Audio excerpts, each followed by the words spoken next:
2041-এ যেতে চাই। আপনার সুস্বাস্থ্য ও দীর্ঘায়ু কামনায় শেষ করছি। সকলকে ধন্যবাদ। এই বক্তব্য বেশি দিন আগের নয়। শেখ হাসিনার পতনের আগের জুলাইয়ে, সে মাসের 16 তারিখ অর্থাৎ অভ্যুত্থানের 20 দিন আগেও এই কর্মকর্তা শেখ হাসিনার তোষামোদিতে ছিলেন এককাঠি সরেশ। অর্থনীতির শেখ হাসিনা মডেলকে 41 সাল পর্যন্ত নিয়ে যেতে চেয়েছিলেন প্রজাতন্ত্রের এই উঠতি অফিসার, কিন্তু তার সেই স্বপ্ন ভেঙে চুরমার ছাত্র জনতার বিপ্লবে। শেখ হাসিনার পতন, তারপর পলায়ন ভারতে। আমার স্বপ্ন ছুঁয়ে দিতে এই ফেলোশিপ এবং আপনি এক চিরস্থায়ী অনুপ্রেরণা। দেশের মানুষের আকাঙ্ক্ষার বাস্তবায়নে ডক্টর ইউনূসের নেতৃত্বাধীন অন্তর্বর্তীকালীন সরকার বিভিন্ন সেক্টরে সংস্কারের মনোনিবেশ করে। এরই ধারাবাহিকতায় 17 ডিসেম্বর জনপ্রশাসন সংস্কার কমিশন প্রধান আব্দুল মুঈদ চৌধুরী উপসচিবদের পদোন্নতি দিয়ে পরীক্ষা এবং প্রশাসন ক্যাডার কর্মকর্তাদের কোটা 75% থেকে কমিয়ে 50% সুপারিশের কথা জানান।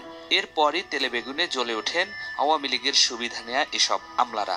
স্বৈরাচারে এসব দোসররা গিরগিটির মতো রং বদলিয়ে সুশীল সেজে দেশকে অস্থির করার মিশনে নামে। মুঈদের বহিষ্কার দাবির পাশাপাশি শৃঙ্খলা না মেনে দিতে থাকেন নানা ধরনের হুমকি ধমকি। আমাদের এই সাহস থেকে আসে, আমাদের সাহসের পেছনে কোনো সংখ্যা নেই, আমাদের সাহসের পেছনে কোনো ষড়যন্ত্র নেই। আমাদের সাহসটা বুঝতে হলে এই ডিসকোর্সের গভীর আসলে তুলতে হবে। উপসচিব পদে 50-50 বন্টন, যেটি আমরা মনে করি বৈষম্যমূলক, অযৌক্তিক এবং ষড়যন্ত্রমূলক। কেন প্রশাসন ক্যাডারের কর্মকর্তারা শতভাগ উপসচিব পদ পাবে না? প্রশাসন ক্যাডারের কতিপয় কর্মকর্তা নিয়ম ভেঙে গত রবিবার সচিবালয়ে শোডাউন করেন। মাঠে নামেন অন্য 25 ক্যাডারের কর্মকর্তারাও। তাদের সংগঠন আন্তঃক্যাডার বৈষম্য নিরসন পরিষদ গত মঙ্গলবার কলম বিরতির নামে 1 ঘন্টা কাজ থেকে বিরত থাকেন। এছাড়া বৃহস্পতিবার মানববন্ধন এবং 4 জানুয়ারি ঢাকায় সমাবেশের ঘোষণা দেন। দুপক্ষকেই জনপ্রশাসন সংস্কার কমিশনের বিরুদ্ধে বক্তব্য দিতে দেখা গেছে।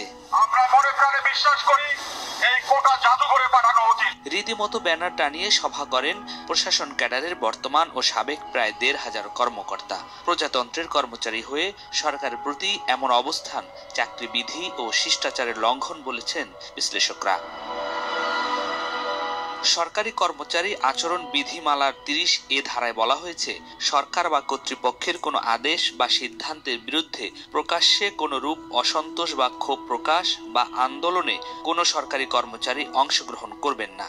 বিধিমালা অনুযায়ী সরকারি চাকরিজীবীদের সবাই কর্মচারী, কর্মকর্তা বলে কিছু নেই। 30 ধারার C উপধারায় বলা হয়েছে, সরকার বা কর্তৃপক্ষের কোনো আদেশ বা সিদ্ধান্ত বদলের জন্য চাপ দিতে পারবেন না কর্মচারীরা। 2018 সালের সরকারি কর্মচারী শৃঙ্খলা ও আপিল বিধিমালার 2E ধারায় এমন আচরণকে অসদাচরণ হিসেবে গণ্য করা হয়েছে। কেউ তা করলে সরকার তিরস্কার থেকে শুরু করে বরখাস্তের মতো শাস্তি দিতে পারবে।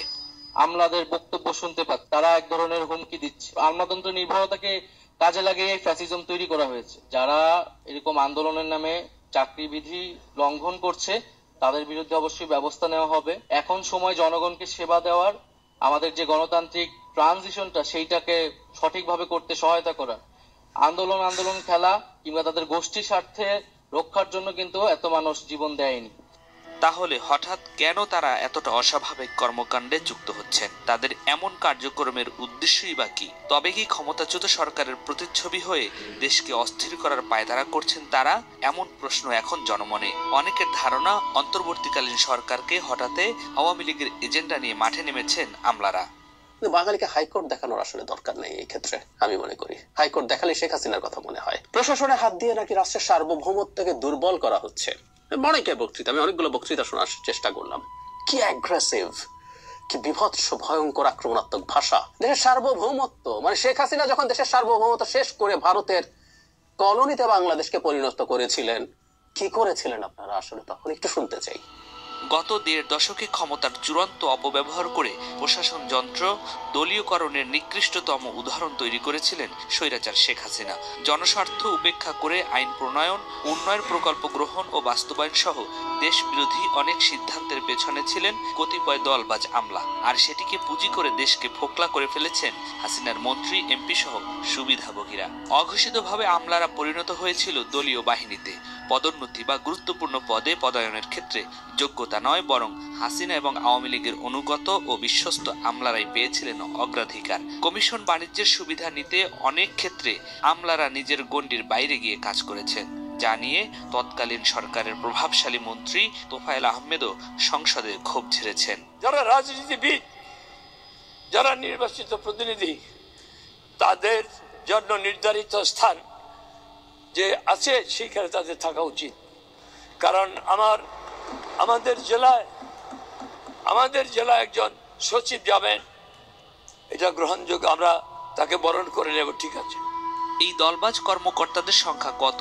গণমাধ্যমের তথ্য অনুযায়ী সেটি কমপক্ষে 7 লাখ, যার পুরোটাই শেখ হাসিনার নেতৃত্বাধীন আওয়ামী লীগ সরকারের টানা 15.5 বছরের শাসনামলে নিয়োগ পাওয়া। তাদের সঙ্গে যুক্ত আছেন ওই সময় পদোন্নতি পাওয়া আরো 3.5 লাখের বেশি। সব মিলিয়ে সরাসরি নিয়োগ ও পদোন্নতির মাধ্যমে আওয়ামী লীগ সরকারের সুবিধাভোগী কর্মকর্তা কর্মচারীর সংখ্যা 10,50,683 জন, যা প্রশাসনে জগদ্দল পাথরের মতো চেপে বসেছে।